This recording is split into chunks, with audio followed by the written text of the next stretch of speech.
Hello and welcome to A Star to Steer Her By, a Star Trek podcast. My name is Caitlin, and with me today are... Jake. Chris. Ames, yes. Was very tentative there. He's like, are we here? Who are you? Are we memories? We might be false memories. Could be false memories. Well, this is episode 255 Ow! of A Star to Steer Her By, which is at least 254 episodes too many. And we've had like one or two good ones. Yeah, wow. Plus all those 10 forwards. And if you haven't been sold on this yet, I mean, just stick around. It's only going to get better.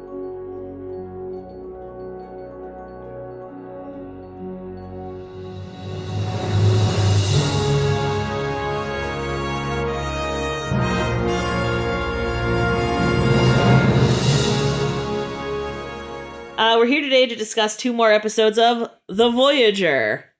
Deep Space Nine. Wait. Yep. Deep Space Nine, The Voyager. Delta Quadrant, Electric Boogaloo. We're going to talk season about 3. Episodes... Whoop, whoop, whoop, whoop. And boy, this week, what a clunker. We're talking about Flashback and The Chute. Which one is the clunker? I like both of these. Oh, boy. Well, we are going to have an interesting discussion then, aren't we? Damn. In Flashback, Tuvok is suddenly struck with false implanted memories after encountering like some kind of gaseous anomaly, I think is like the whole thing. He starts to remember letting a little girl fall to her death while she begs him not to let her go off of a cliff. And it literally like knocks him out because apparently when Vulcans have been trying to repress a memory, it like makes their brains implode. It's like it's like a self-destruct for the brain. It's great. Sounds awesome. And only Janeway has the codes. Sorry, Tuvok, you're totally fucked. But so they decide to do a mind meld to try to figure out how to fix the problem. And of course, if he was at home on Vulcan, he would do this with like a family member or his like girlfriend or wife or whatever. But they're in the goddamn Delta Quadrant. So pick the Suter. Closest... Oh, sad. Damn.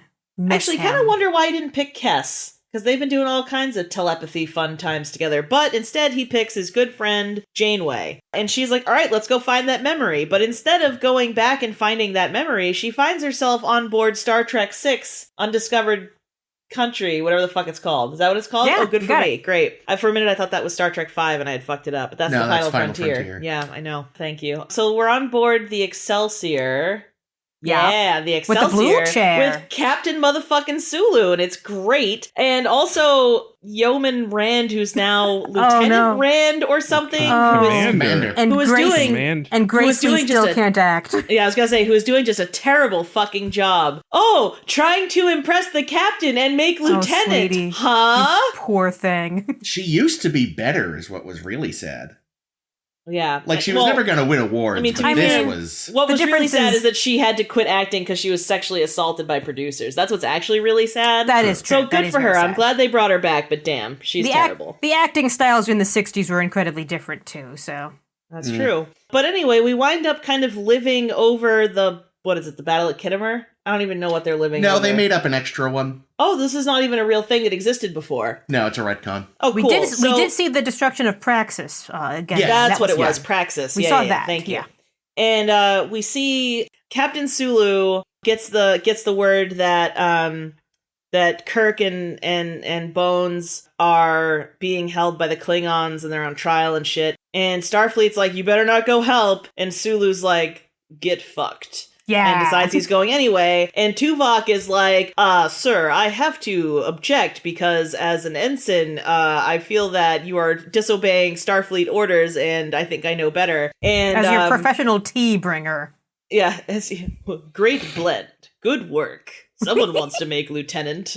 Cute. And Grace Lee Whitney's like, that's what I said, Captain. Anyway, Sulu is like, noted and logged, bitch. And then they go, and they run into Klingons, and they go back, and I don't know, they bought them time. I don't really know exactly what happened, but then, ultimately, they find out that they're confused, though, because they're like, why are we looking at this memory? This has nothing to do with the memory we were looking for. What the hell? I wish I had written it down yesterday, or whenever we watched this, because then I might actually know what I was talking about.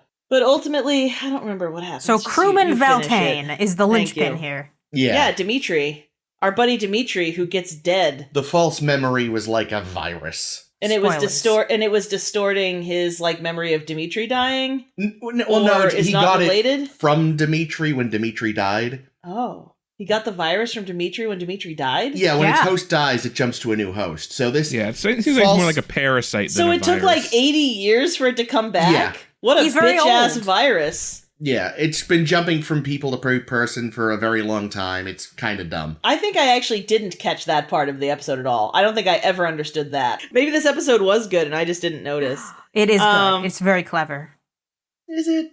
I think that the problem is that Chris was right away drawing parallels to Trials and Tribulations and being like, it's not as good as Trials and Tribulations. And I was like, was Trials and Tribulations even that good? Trials and Tribulations was fan wank.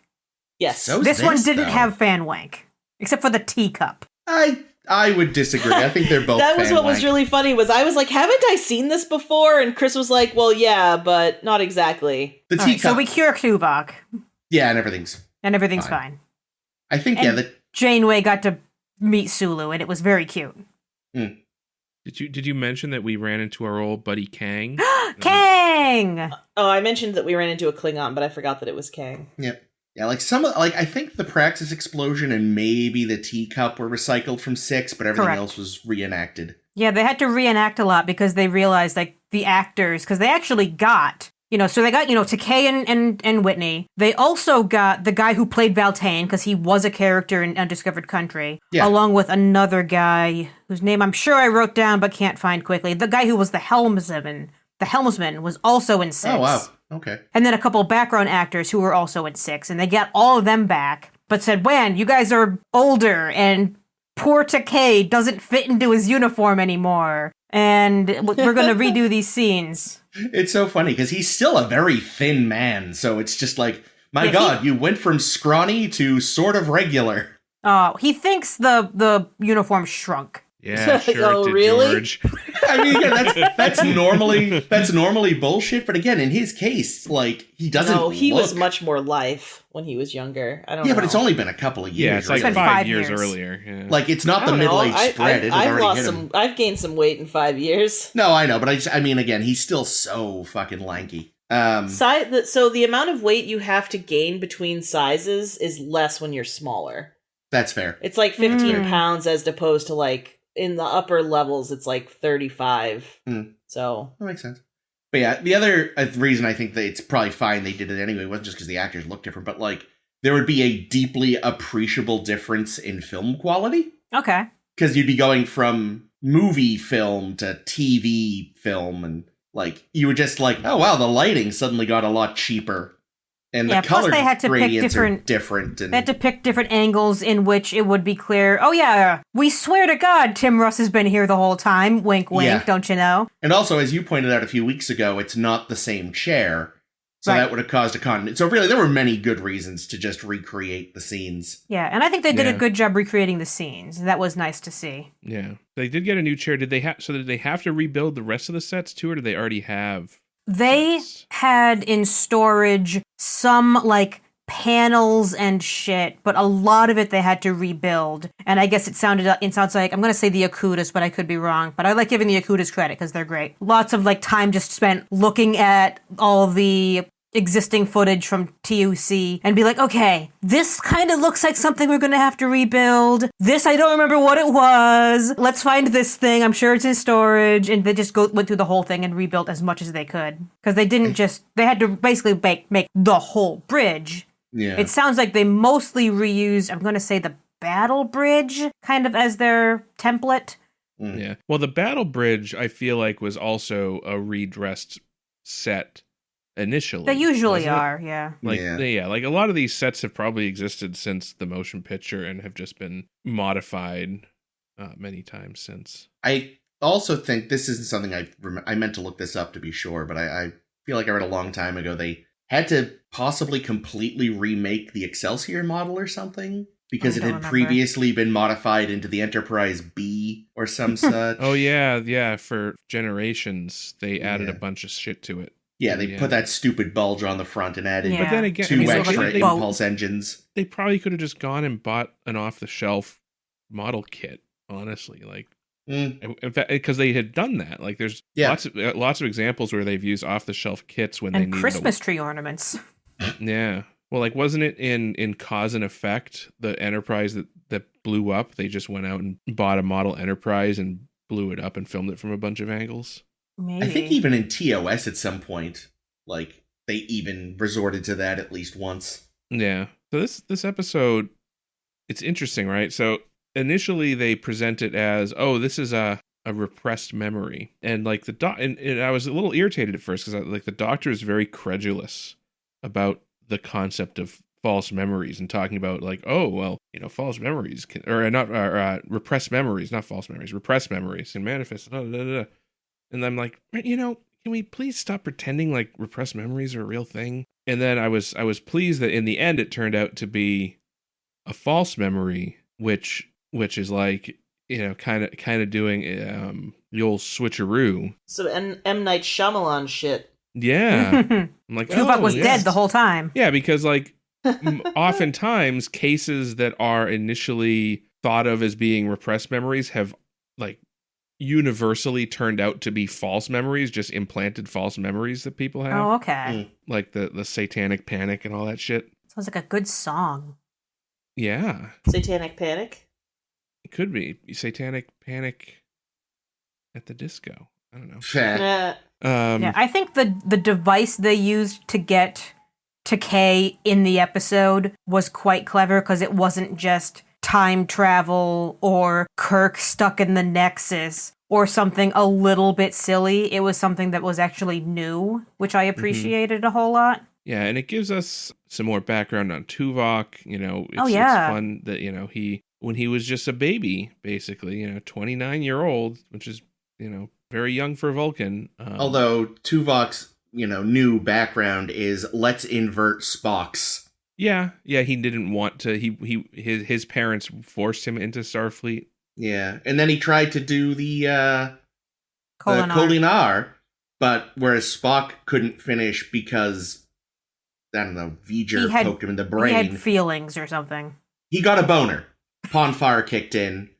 Mm-hmm. And do you think when it happened at the, because we've seen the Kolinar school, it's just a desert. I mean, it looks like Vulcan, and there's, a priest or whatever, and they were about to, in Spock's case, they were putting the fancy necklace on him. Do you think like they were doing that and he almost like a record screech moment, he started getting the farr as they were about to put the thing on him and threw Plomeek soup at somebody, and then like T'Pel or whoever the leader was like, halt, this has farr enough. No.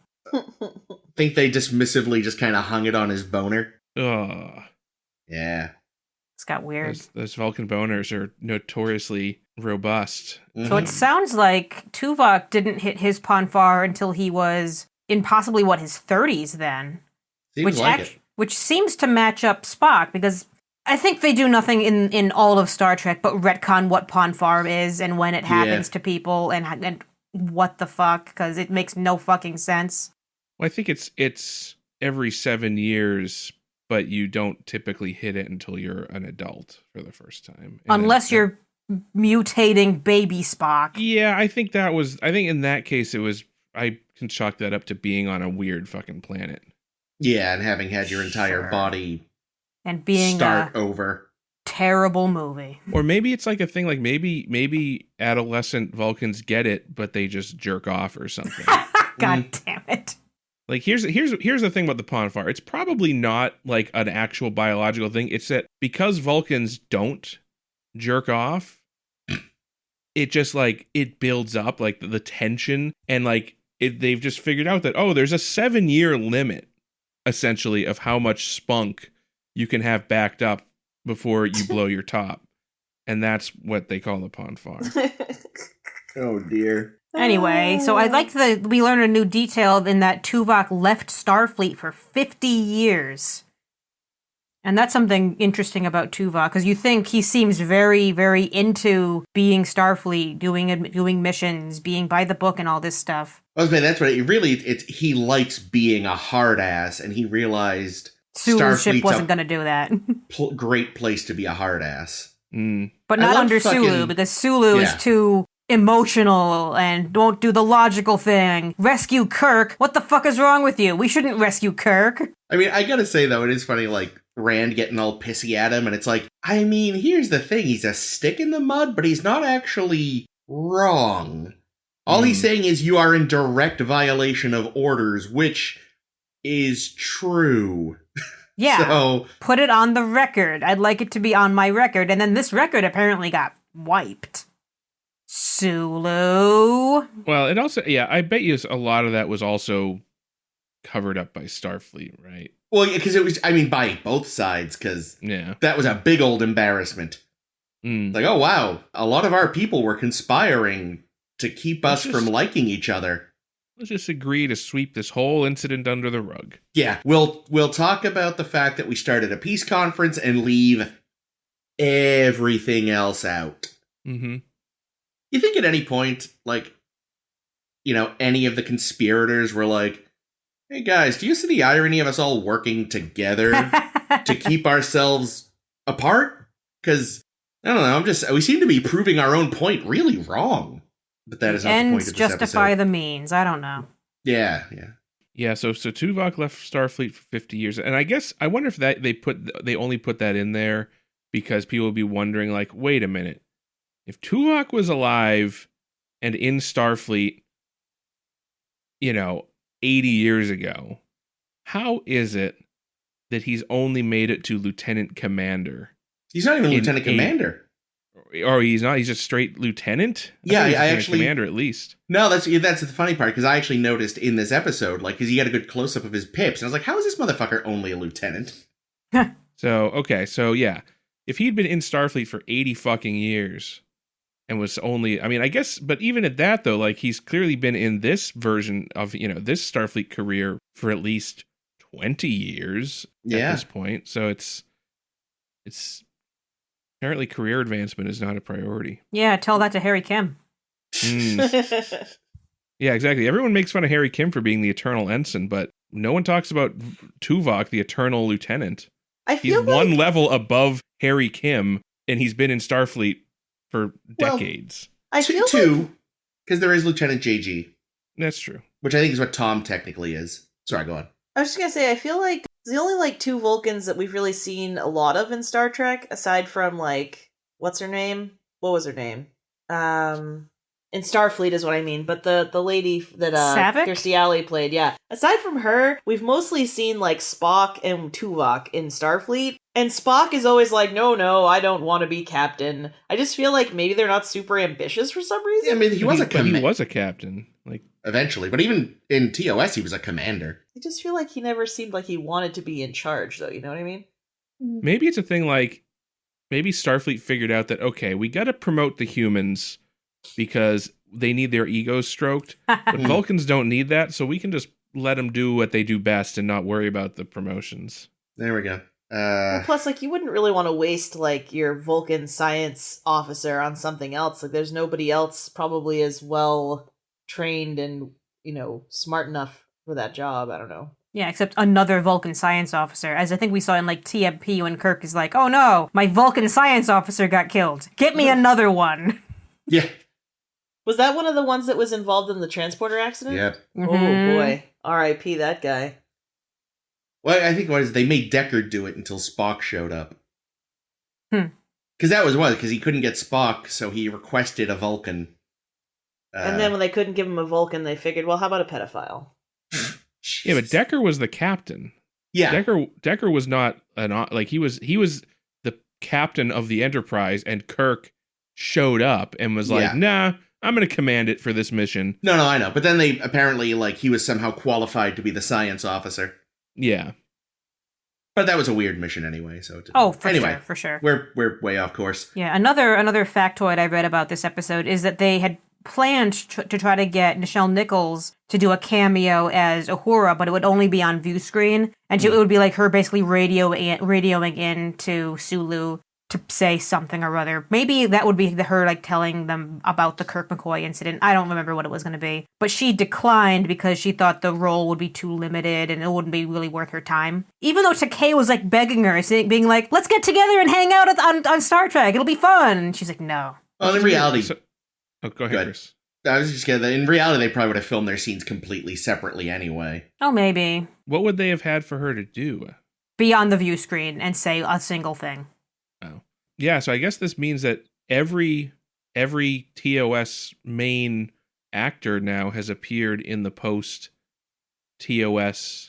era. Yeah, because Sulu was the one that wasn't in Trials and Tribulations, because he wasn't in that episode.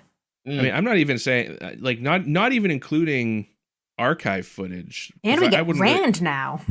So we got Rand in this, we got Sulu, we got, we had Scotty, obviously, in Relics. We had McCoy in the pilot at Farpoint. We had Kirk, Scotty again, and Chekhov in Generations. And we haven't seen Uhura. Yeah, she was the only one. I mean, you do, because you do see her technically in Trials and Tribulations. Yeah, but again, it's like reused footage. I see what you mean. Okay. Oh, and Spock, obviously, in a bunch of stuff. Bunch of times. But yeah, overall with this one, I was just like, I don't know. It was fine. I didn't hate it, but I remembered, I think when I first saw it when I was a kid, I was really into the like fan wank aspect more. And like now watching it, it's like, it's fine. Oh man. See, I appreciate that it doesn't go so fan wanky. I think the way that I would compare it, as you said you were trying to compare it to Trials and Tribulations, is Trials and Tribulations is Deep Space Nine being TOS, and this episode is TOS being Voyager. Like, it is still definitely a Voyager episode, because, it's got, like, a plot that is very applicable to Voyager. It's got the style that's very Voyager and not TOS, whilst Trials and Tribulations is literally just being TOS. Yeah. And not really being DS9 at all. No. And to clarify, what I had said specifically was just of the two that were made for the 30th anniversary, like, I just enjoyed Trials and Tribulations more. Because you were wanked! Yeah, but also I was just like... This one is less fun. Yeah. Trials and Tribulations has fun. And the review, I don't know, like, the weird bacteria thing and all this, like, it somehow just... And don't get me wrong, like, Trials and Tribulations is super forced. But this also feels weirdly forced. I'm just like, couldn't there have been a better way? I don't know. I don't see this being forced, so I guess I don't know. For me, it's less... I don't know. It being a weird bacteria, I guess. I was just like, what? What the fuck is this? What? It was just such a strange thing. And plus, like Caitlin said, like, it was just gestating in him for, like, 8 decades before it decided to be like, I guess now's a good time. Well, no, that makes sense. I don't even know if it necessarily would show itself as a disease in its hosts, necessarily, if it's specifically trying to be hidden. Like, that's the interesting thing about this virus, is it hides as a memory that you're not going to want to remember. So it just stays dormant. Like, I imagine it can stay dormant in Valtane and any of those other people you see in the montage. I suppose so, Specifically so it can keep sticking around. Yeah. I don't know, though. You see, that's just, the more I think about it, it's like, wow, that's a really bizarre route for an evolution to take. Like, there's got to be a better way to... Yeah, I don't know. No. Also, that fucking montage was just... Oh gosh, I could watch that girl fall all day. Oh no, that part was great. No, I'm just trying... The fact that... they had, like, a caveman child. Yeah, not just that, but that too, but, like, just the little flashes of, like, here's some hyper-specific national costume, and it's like, we're doing this? Really? Like... I don't know, that was actually weirdly one of the problems I had with the pilot of Babylon 5. Something they ditched, luckily, after that was, like, a lot of people walking around in national costume.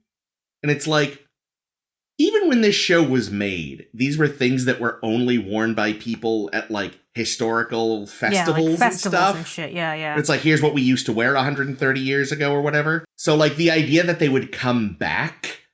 just so the show could be like, look at how, what's the word? Multicultural? Cosmopolitan, multicultural, whatever that we are. It was just like, Come on, motherfucker. Mm. And again, luckily, Babylon 5 dropped that by the first, like, full episode, along with some other regrettable costume choices. But seeing it here again, it was just like, come on, guys. Like, really? Yeah, but I don't know. I kind of like the idea of a parasite that sort of lives in your brain and masks itself by, fucking with your brain. I don't know. I think it's an interesting idea, and the idea that it passed from host to host is also Space Ghost, fascinating. host to host. There it is. Yeah, I like that it's like- kind of it's an original concept that we haven't really seen before. So Oh, see, I was about to say, credit. it's like a more benign version of the Jack the Ripper Yeah, alien. That's where Yeah. mine shit. immediately Yeah, it went seemed to very as much well. very similar. You think when Tuvok's mind got taken over by those aliens a couple seasons ago, they were like, "What the fuck is this?" And the parents were just like, "Just fuck off, huh?" Yeah. yeah, Yeah, it's it also, so it's curious to me that like a similar looking nebula would trigger Like- this. triggered it. Like, I wonder if it was just because it doesn't seem to make a lot of sense from like the parasite's perspective. Like, why would that be triggered? But maybe triggering, like maybe the memory of seeing that nebula. Is that the idea that like Tuvok saw a nebula that reminded him of the nebula from that period, and that because he was accessing memories that were close to when he got the parasite. Here's a thought. Here's an incredibly like tangential thought. The opening of this episode is Neelix trying to cook a food, and he's trying to give Tuvok a smoothie that Tuvok doesn't want. And I wonder if maybe there was something tasty in that smoothie that brought this out too, that Tuvok has never had to eat before, and it's actually whatever this orange drink that Neelix made that was pissing him off and got There him we go. in a state where he could remember this thing. Which, admittedly, it seems like he did end up liking. It looked good. I would have Because some. he did say it was, I think he said it was, because he took a sip, said something, I forget, interesting or... I Yeah, don't he know, said something. He seemed to not actively disapprove. And Neelix even said he'd work on getting him a second glass, and he didn't say, "Stop, you bastard." So I think he liked it. Yeah, I expected But there to be a yes. joke where Tuvok would say, fascinating. And Neelix would be like, yeah, you like it? Fascinating. My stomach is burning. Fascination does not imply enjoyment, Mr. Neelix. I asked Chris at one point, there was the scene where Tuvok was in his bunk and somebody was like leaning down to bother him. And at first I thought it sort of sounded like Ethan Phillips, and I was like, oh my god, is that the fucking... I was like, is that Neelix just as a different character? And is that why he doesn't like Neelix so much? Because he reminds him so much of this fucking annoying dick who was always bothering him in his bunk? Mm. Actually, no, you know what was alas. actually quite distracting in this episode is the way that Tuvok kind of tries to clear his head is by playing with building blocks like a toddler, and I thought it was absurd. I called it Vulcan Jenga. Although I guess it's technically reverse Jenga. And also I was just thinking, like, Tuvok, putting this together might be easier if your eyes are fucking open. Yeah. I mean, I guess it's probably, it's like a meditation aid. Yeah. And who knows? It might even have some vague root in some actual thing someone did once somewhere, but... I mean, it reminded me a little bit like of walking a labyrinth. Mandala or whatever it's called? Oh, yeah. Or like a Zen garden type of... Oh, yeah. thing. The little rake that goes through the sand and that kind of a thing. But what I really want to know, and was never explained in this episode, is who ended up getting to decide what we did with the Ceruleum. Chakotay. Oh, yeah. That was this one, too. Yeah, because we were going to get all this great Ceruleum from this nebula, but Alana wanted to use it for something. Neelix he had some great idea for it. Neelix had a Why- terrible idea for it, to be fair. I just want to know why the deflector dish needs gas. Because it seems to be a completely electrical device. Yeah, but they make electricity from burning plasma on these ships, so... Yeah, I guess, but I just feel like just weird. Oh, so that reminds me, though, was Balana's station new? Because I don't think we've seen that before. I think we have. I feel like... She's Like, usually in engineering, so... Yeah, we usually don't see her on the bridge, and I feel like when we have seen people at that station, like, I feel like Seska has been at that station before Okay, when so she was on the bridge. It's not a new station that they've just been acting like it's been there the whole time. It's always been there, but it's usually just manned by a background actor. Okay. Yeah, the other thing I noted from this episode, so we've got Michael Ansara back to play Kang yet again, Yeah. which is very Yay. fun. And the note that they have on Memory Alpha, and this might even be outdated by now for all I know, because I wouldn't be surprised, because he's on a short list of actors that has played the same role in 3 different live-action Star Treks. The others being Riker, Yep. Obviously. Troy, Sure. Quark, Mm-hmm. Q, who's now been on like 4 at least. Yvek, which is interesting. Gul Yvek, the Cardassian. Yeah. When did we see him in Voyager? Or The did? premier, caretaker. Oh, that's right. You're right. Yeah. He's on a Yep. screen talking with somebody. And obviously Picard, Yes. who has his own show now. So I thought that was kind of cool, because I didn't realize what a short list of repeat characters that cross different series are. Of course, now that Lower Decks is on, they're all going to be Yeah. on there. And I'm not gonna lie that. Well, see, it'll still be though. Live action is still gonna be the caveat. Yep. so. Yeah, because otherwise you'd say, well, Janeway's been on Prodigy now, along with Voyager and one of the TNG movies. Oh yeah, that's right. That's Mhm. right. Yeah, in Nemesis, she's bossing Picard around. She's Picard's boss. Man, she should have been sheer fucking hubris. That's what I said. I think I said that when I think you fucking that did. show came out, that they miss an opportunity to get Kate Mulgrew here. Well, apparently they didn't miss it for long. Mm. Yeah, but now she's on Prodigy. That she can't say fuck on Prodigy. Yeah. Like I want Kate Mulgrew without a swear filter, which I'm sure I could watch Orange is the New Black for, but I want to see Janeway go on a tear. That's what they need. Yeah. They need a Star Trek run by Armando Iannucci.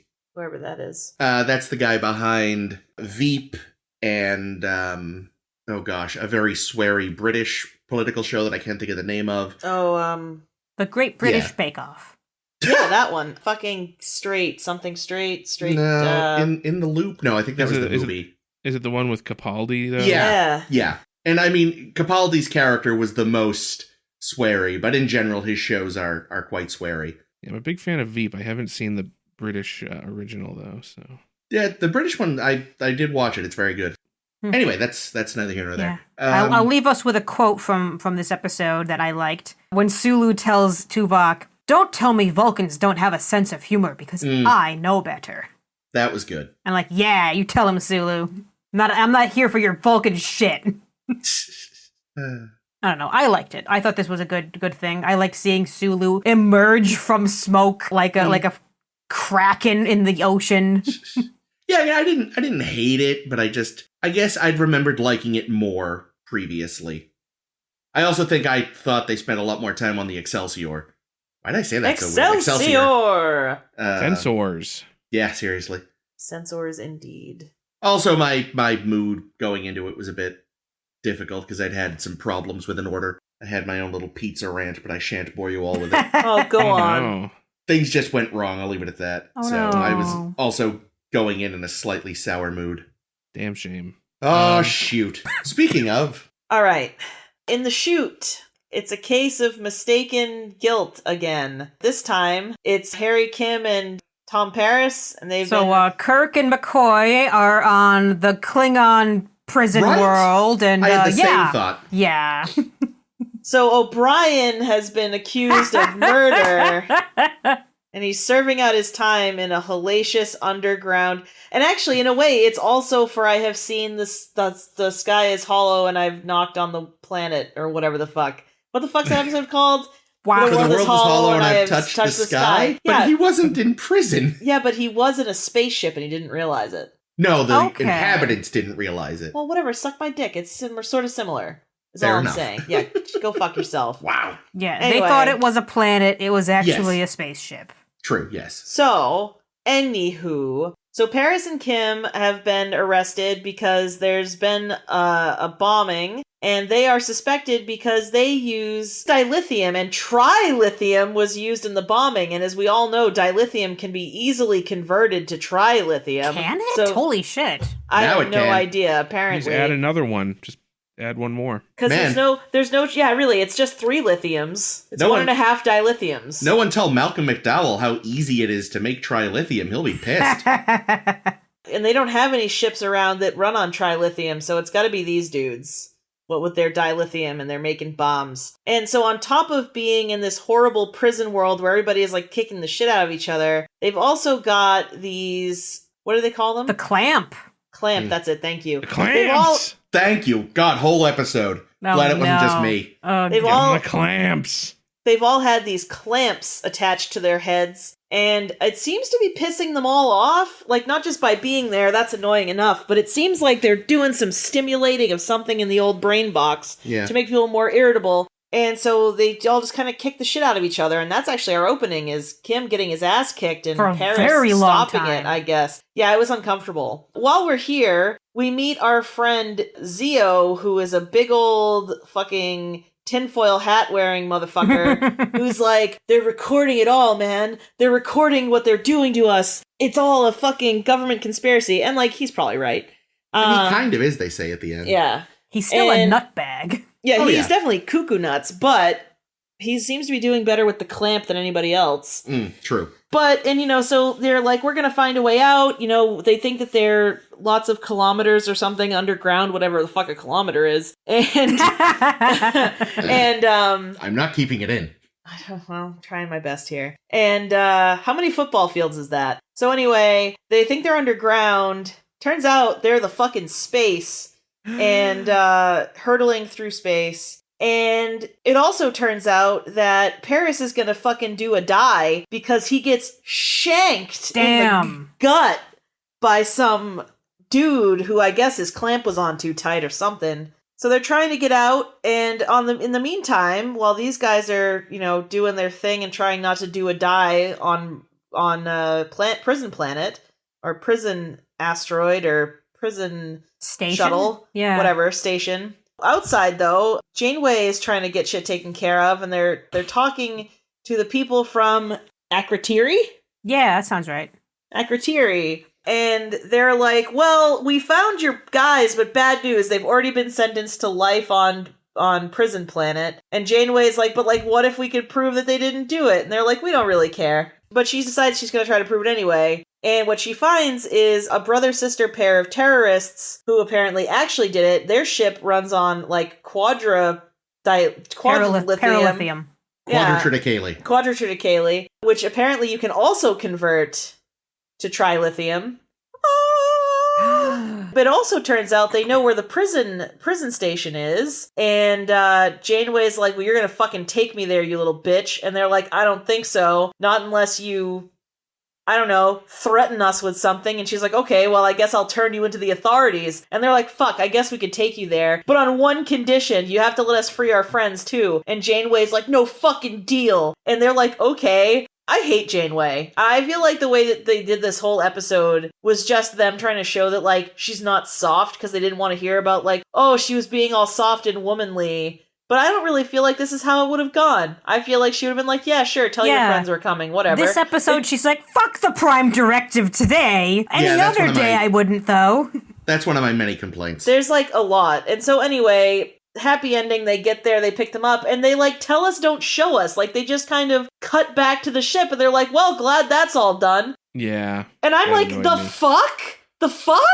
Because we saw so fucking much of, like, Harry Kim, like, being friends with fucking Space Confucius or whatever the fuck. Like, you couldn't have removed a little bit of that and given us a little bit of them getting rescued. It's really just like, oh, well, we found the planet. Glad that's over. I mean, we did see, like, Janeway and Tuvok threaten some people. They got to ride down the slide. And that looked so fun. Yeah, it's so funny coming on the heels of Flashback where we're talking about how Tuvok and Janeway are basically saying, like, wow, taking justice into your own hands and going on this really valiant mission to save somebody is not what you should do. And then this episode, they're like, fuck it, we're gonna go on a valiant mission and save somebody. But also, again, like, we've just referenced Star Trek VI, and now here we are in a sort of different kind of Rura Penthe. Mm.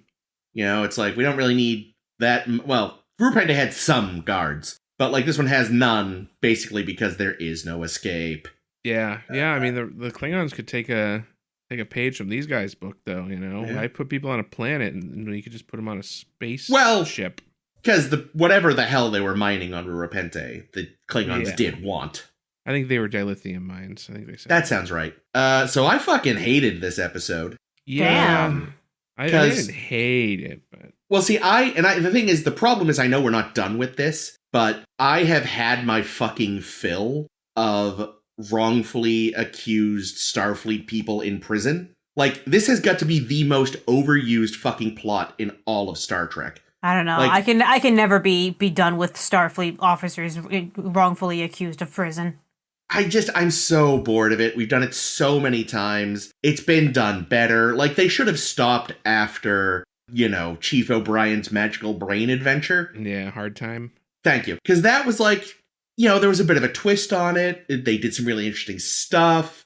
We dealt with the aftermath as part of the episode. Like, can we just not and again, I know we're not done with it. I know we're going to see it again. And I'm going to be just as annoyed then. I'm also just sick of, watching Starfleet people, put up with bullshit from these fascistic governments.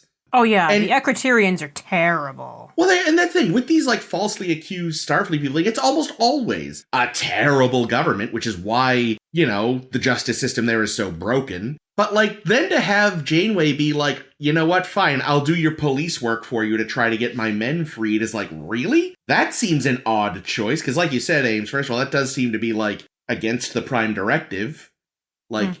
Interfering with their police work in a way.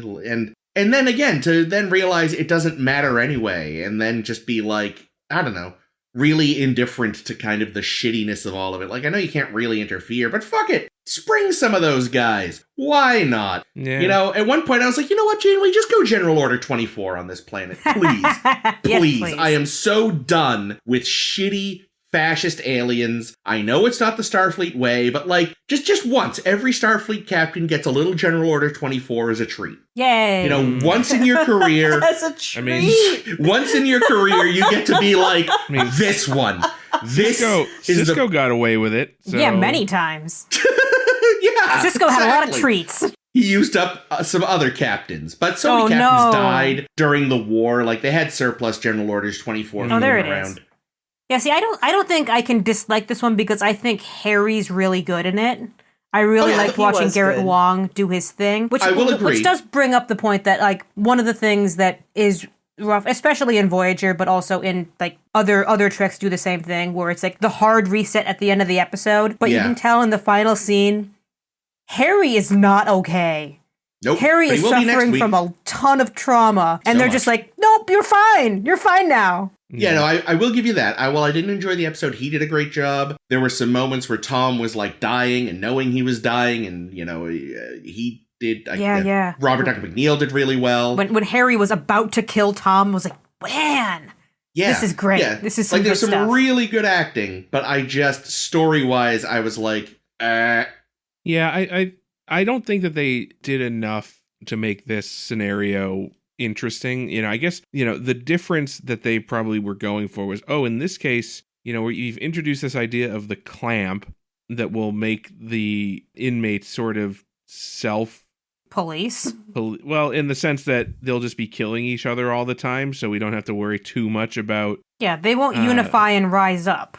Because they can't anyway, because they're trapped in this one room you can't get out of. Yeah, but it seemed very lazy thing. The background, it was a terrorist attack, but it doesn't really make sense to me how Harry and Tom got wrapped up in it. Here's a question about that then. So we learned that Tom and Harry, they got nabbed in the first place because they were having shore leave on this planet. We always pick the worst planets to shore leave on. Yeah. We do not do any research ever on other societies and their cultures and what their stupid rules are, because there's often some really backwards rules that we never check. See Justice. Jesus Christ. Christ. Don't fuck in the flowers. Well, fuck everywhere else except the flowers. If I may bring up Jake's repeated point, this is where a JAG would come in handy. Before you go to a planet, just hand the copious law books over to the JAG, who goes, reads them, and goes, let's not go here. Or just have the computer distill it for you. Or just have fucking shore leave in the goddamn holodeck. Why not? That's, yeah. No, because the holodeck is now locked to Sandrine's 24/7. Yeah, man. Yeah, so there was things I didn't like, you know, teaming up with the terrorists, but like half-assing it, you know, and the terror, can you spring my friends? No, fuck you. Yeah, I didn't really care for like boy and girl wonder bomber people. They seemed uninteresting to me entirely. Well, and also like kind of almost like an afterthought. Like I didn't feel like they did much there. It was just kind of like, oh fuck, we need to figure out how to get them. They were also like the world's shittiest terrorists because like the minute Janeway even slightly pressed them, they was like, it's like, wow, you're bad liars. Yeah, they sang like, I don't know what, canaries? Canaries. Yeah. Is that what canaries do? They sing? They sing a lot. Yeah. They sang like Beyonce. All the terrorists. All the terrorists. Now give your friends up. That's good. Thank you. Yeah, and then, you know, as much as I appreciated that, we're seeing Neelix flying his ship again. I liked that. It was like 2 seconds of showing Neelix wisecracking it at the cops. Oh yeah, and you could totally tell it was literally just, let's just have a 20-minute moment, like, you know, filming block in our day where we just have Ethan Phillips and nothing else. Yeah, and it's just like shot against a wall because they probably didn't have the full set, so they're just like, this wall looks kind of like the wall we use in the pilot. I will say his ship is very tidy now. Yeah, he's cleaned it up. It was a junk hauler previously. Yeah. He's just moved all that shit over to Voyager, though. Apparently he did some great piloting that, again, we didn't really get to see. Nope. I also thought it was weird that, like, Janeway was on the assault force. Like, why? Why? Because she looked great. Yeah, because the only Starfleet captain that ever even kind of paid attention to the "please don't go everywhere" captain's rule was Picard in TNG, and even he fucked off sometimes. But you would think that, like, this is going into a particularly dangerous scenario. You're sliding down a slide into a prison with murderous people. I want to slide down a slide. Right, she wasn't going to. Then she heard from the twins there was a big fuck off slide, and she was like, that sounds bitchin'. I want to come down a slide, land, and shoot some motherfuckers all in one smooth motion, and no one's gonna stop me. Tuvok was probably like, Captain, I swear to God, if the word illogical comes out of your mouth, I will fucking hit you. I am doing this. Captain's prerogative. I also don't understand why it's important that the prisoners not know they're in space. So they can't rise, even less impetus to rise up.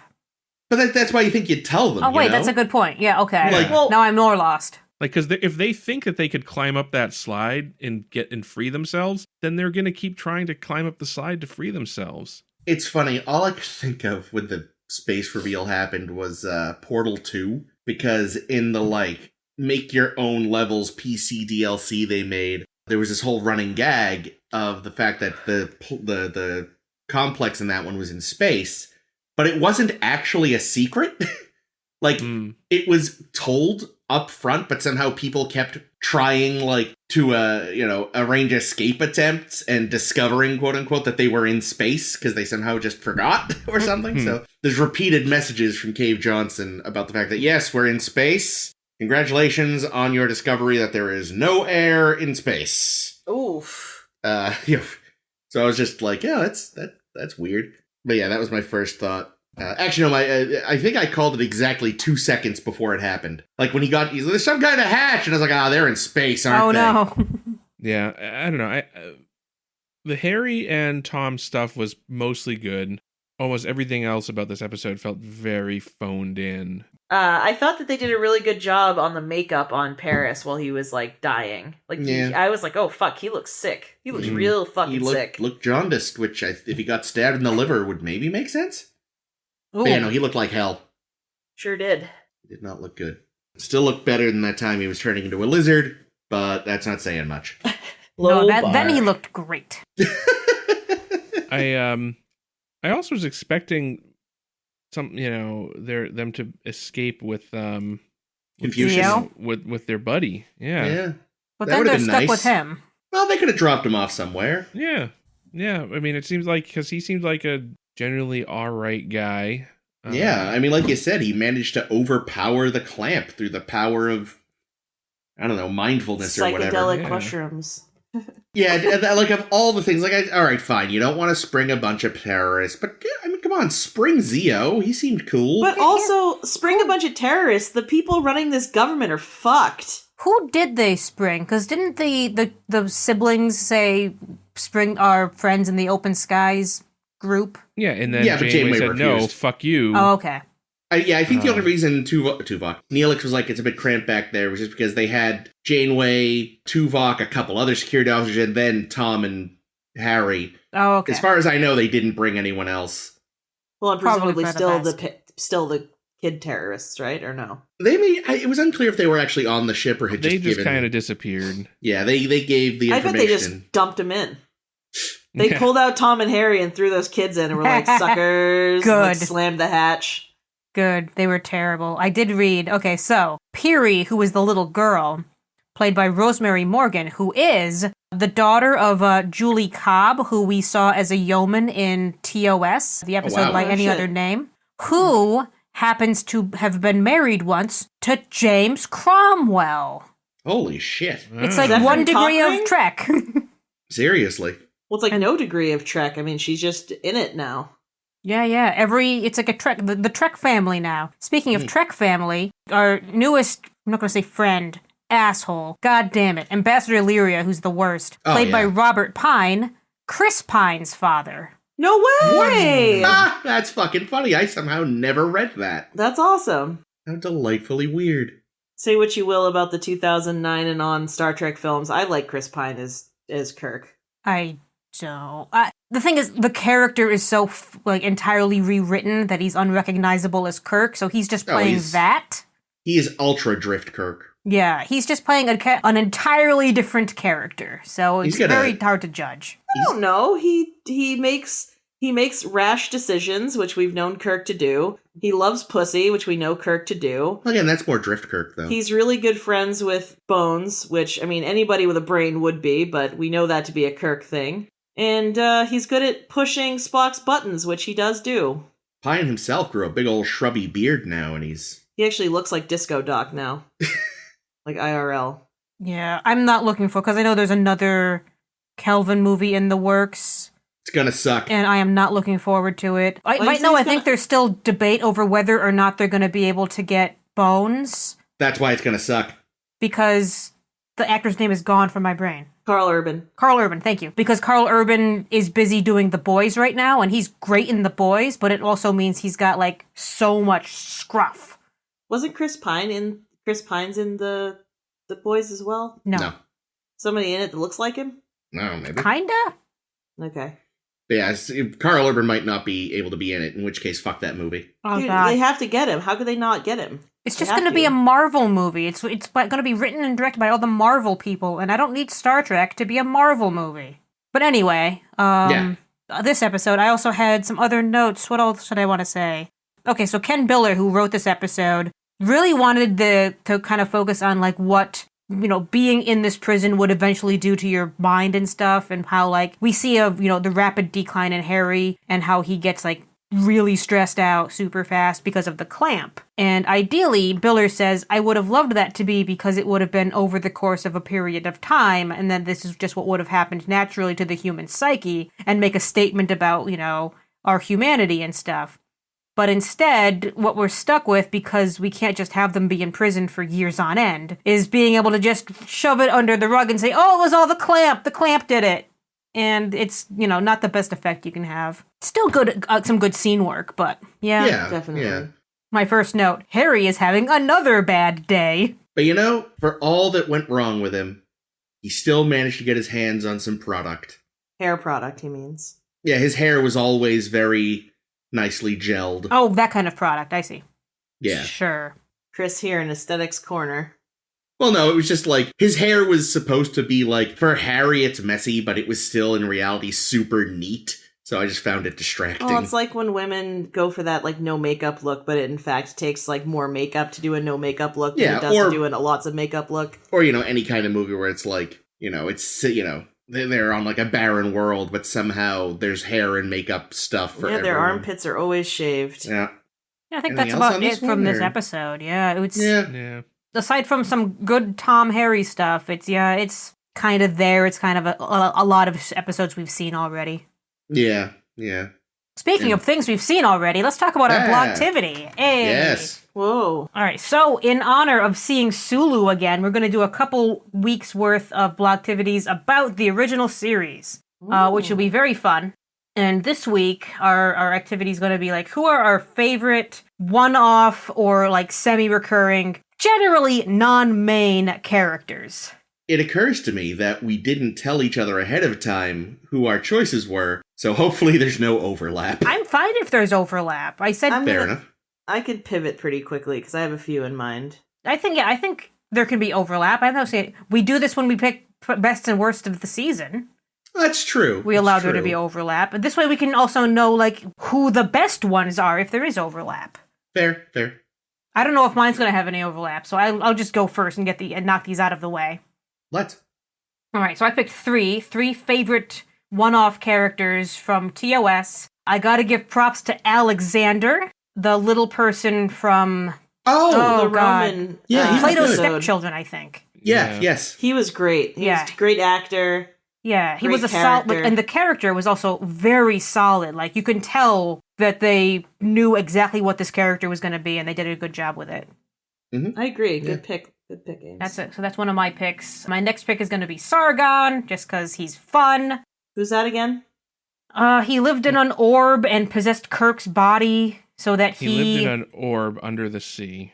Thank you, Jay. Sargon Square. Wait, no. Sargon Roundhouse thing. Wow. Fuck. Round pants. Round and round. Yeah, because I just like his character, the characters that are like so hyper advanced that they have to live in a ball.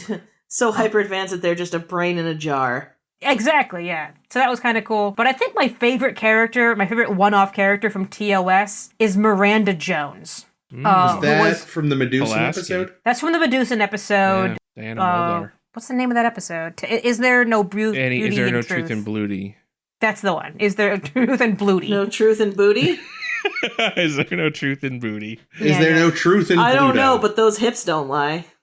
Yeah, played by Diana Muldaur, who is always great. And I just really like Miranda Jones because, A, she's one of, I think she might be the only woman in all of the original series who Kirk tried to put the moves on and said no. Mhm. I am not at all interested. That's He was, just because she couldn't see his handsomeness yikes. because she was blind in the episode. Yes, Yeah, yes. and I also Yeah. think, I think they did a lot of very interesting character work with her in terms of, she wants to, learn more Vulcan stuff. She wanted to learn about mind melds. This is she's a very different kind of character. She's not just damsel-y like we see a lot of other female characters in TOS were. So I want to give her a couple legs up. And also, Muldaur was in the Sargon episode. Oh, yeah. Yeah. So that's a delightful Yeah. tie-in thing. So those are my three. Is that you patting me because you'd like me to go next? Go for it. So do I have to pick three? Yeah. Cool. Well, then I have three, so that's Oh, perfect. good. It's like we Um, planned this, because I did. I didn't know if you said three. I thought you just said Oh. favorite characters, so I didn't realize. It doesn't matter. I have three. You've got so three, it's so it all fine. worked out. So, But I know who two of them are. Oh, yeah? Who are they? No, Trelane. please. No, you. I know who I two want to of know them- what you think. I expect I know who two of them are. Yeah, Trelane Okay. and Trelane's Klingon, whose name escapes But me. I want to find out. I want to Oh, interesting. What do you think, Jake? I was going to say Place just your the same. bets. Just the I- same? What about you, Ames? Tr- Trelane and my other bet Koloth. is Jem. I Bam. did. No, No, Bam. not Bam. Get the fuck out of here with Bam. Oh, fucking Wow, Ben. I'm not gonna lie to you. I did consider Jem because I loved Jem and I love that fucking episode. All right, well, a lot. let's give a I shout really out to Jem. do. We do like Jem. Jem, we love you. I love you a lot, and I know you can't tell me you love me too, but if you could, you would. I know. Better empath than Troy. Best Mhm. empath, and that's why I liked her so much. Yeah, so I hadn't even thought of Koloth. Sadly, I do love Koloth, but obviously I did say Trelane. Yay! Because Trelane is such a funny dichotomy or something, because it's like he's this omnipotent being, but he's also a bratty little fucking kid. And actually the least hateable child that we've ever seen on this show. So that on its own really earns him a place of honor. The little girl constantly falling to her death was pretty good. Tuvok, help! Yep. Yeah, so Trelane, because I love him, plus he's a snappy fucking dresser, he plays a harpsichord, and I kind of want to bang him. 10 points. 10 points to Gryffindor. Next, I was going to say Cyrano Jones. Ooh. Because he's got great pockets. He's a goofy little motherfucker. He's a lot of fun. He's fun. He's very self-concerned. He's a trickster. He's stealing drinks during a bar fight. That's great. How do you not love that? And, you know, he gave us Tribbles. And Tribbles, of course, give us love. So. Good reference. So, wonderful. Poor man's Harry Mudd, in my opinion. Speaking of Harry Mudd, I love Harry Mudd. Oh, There you no. But my third person is Stella. No. Harcourt!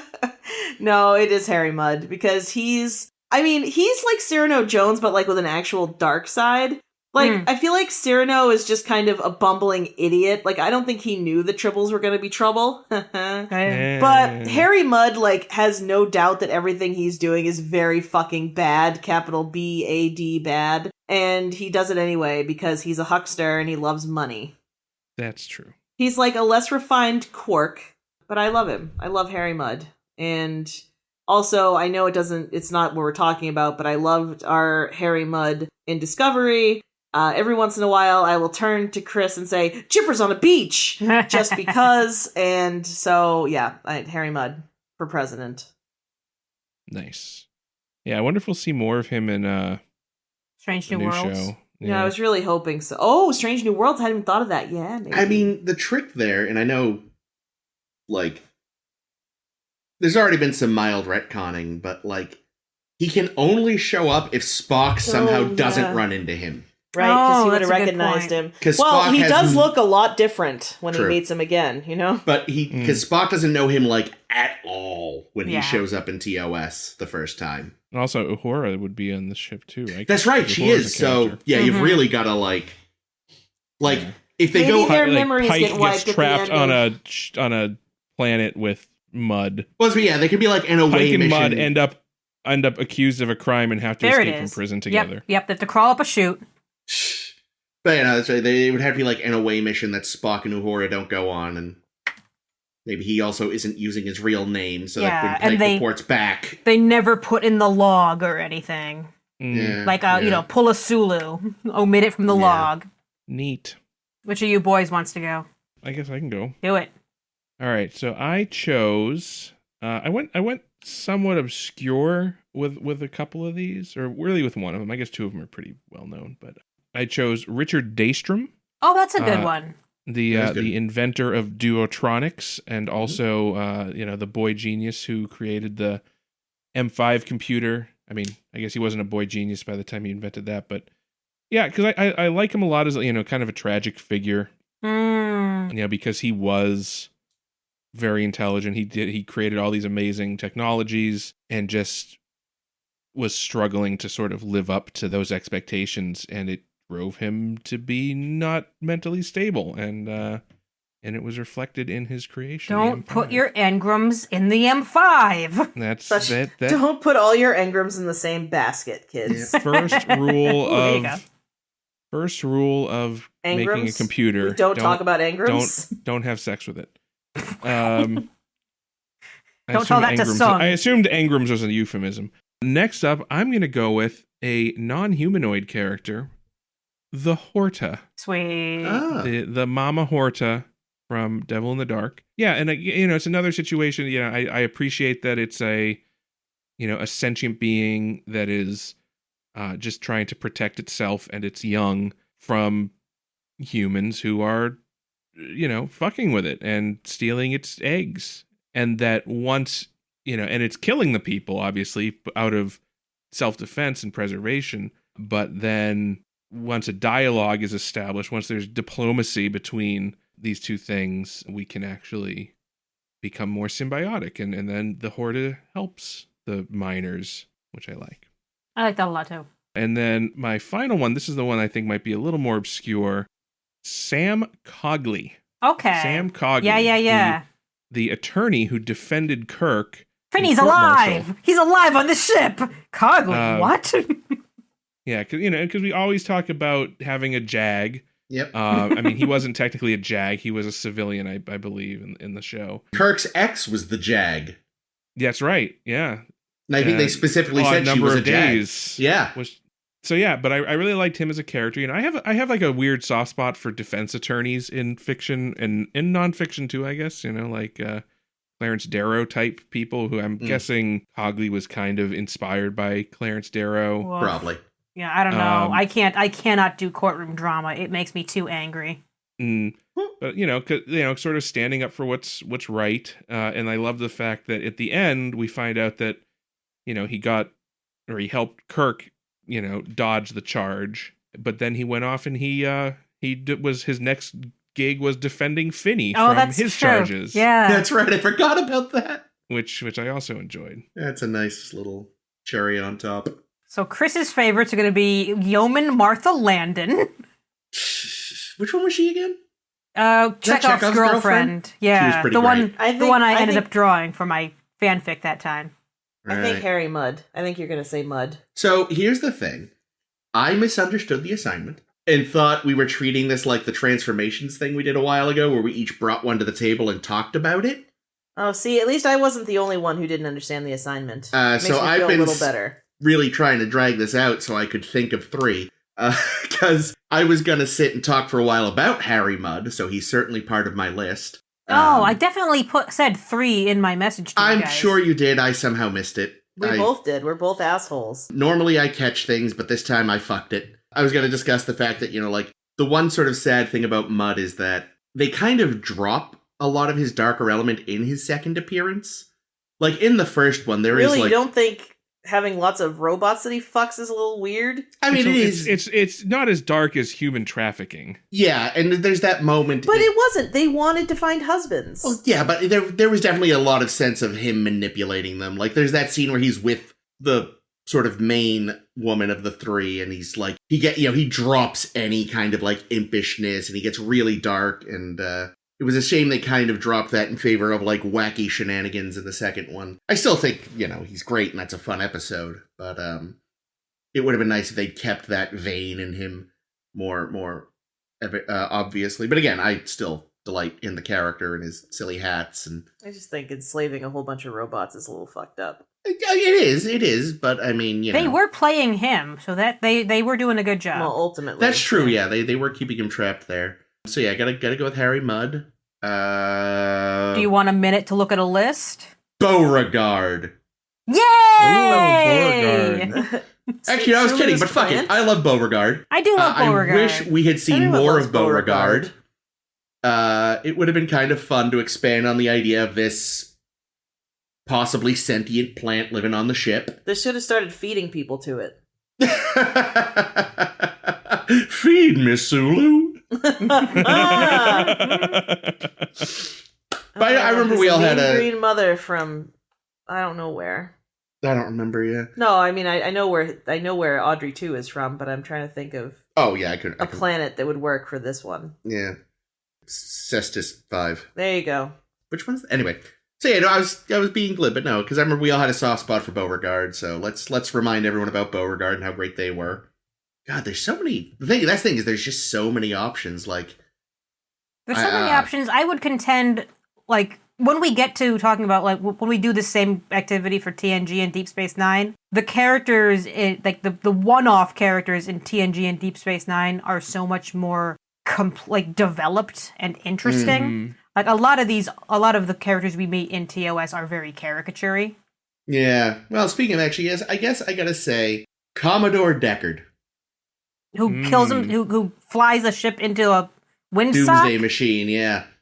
That poor mad bastard. Yeah. I did not realize it at the time, but a youngish William Wyndham, who some of our listeners may know as Dr. Seth Hazlitt in Murder, She Wrote. And once I realized that, I was looking back at a picture of him being like, oh my god, that is him. He had that twitch where he would play with the little information diskettes, which I thought was kind of a nice touch, because you don't, because it just you don't usually see, with a lot of the crazy characters in Star Trek, they would get the fisheye lens and this and that, but he had this very evident physical thing he would do where he was slipping back and forth between his fingers. What a creep. Yeah, just a really great portrait of a man who just broke instantly and may or may not be Captain Deckard's father. I don't think it was ever established in canon, but it has been assumed by many. So yeah, con man, a plant, and a loony. Yep. The three main tenets of Chris. Chris is all of those things. Yeah, so this will be fun. Yeah, you can see, I'll grab some screen grabs of all these characters and put it up on our Tumblr as a way to keep our Tumblr full of really fun content. We'll have these guys up there for that. Next week, we prepared for more TOS content because we're going to talk about more blogtivity kind of things from TOS. Next week, I think, just to prepare Chris and Caitlin to get the blogtivity right this time. Same assignment, but we're going to be talking specifically about villains. Oh, okay. Some of them may be ones you've already said this week. We'll see. So we're going to do more. Oh, man, TOS but you know what that week. means? That means I can talk about Koloth next week. Nice. We're There already we go. halfway there. Living on a prayer. The other thing we're doing next week is more fun Voyager episodes. The 2 episodes we're discussing next week are going to be The Swarm and what's sure to be Chris's favorite episode of the series, False Prophets. Oh, that one, yes. Yeah, it's a fun one. It'll be fun. I hope it holds up, because again, like pretty much all of Voyager, I have not seen since it first aired. I think this one holds up. Good, We'll good. talk about it next week, because I say that without remembering a thing to found that on. But yeah, so that'll be fun for next week. Definitely check us out then. Check out all our other 250-something or other episodes, plus other series in our 10 forwards that are up on our SoundCloud. They're also up on wherever else it is that you can listen to podcasts. We're there. You're listening to us right now. You've already done it. Congratulations. Yeah, so check that out there. Make sure you're giving us a rate or a thumbs up or a like or a follow. You know how to do these podcast things. They're all the fucking same. Friend us on Facebook and Twitter, where we occasionally share stuff. And join us next week. This has been Ames. This has been Caitlin. This has been Jake. And this is always Chris. I don't have a good catch line to go out on. Wait, I have the end line from Flashback, which I thought was very good. Perhaps you can be nostalgic for the both of us. There we go. It's a good line. Excelsior! Hey, Caitlin found it.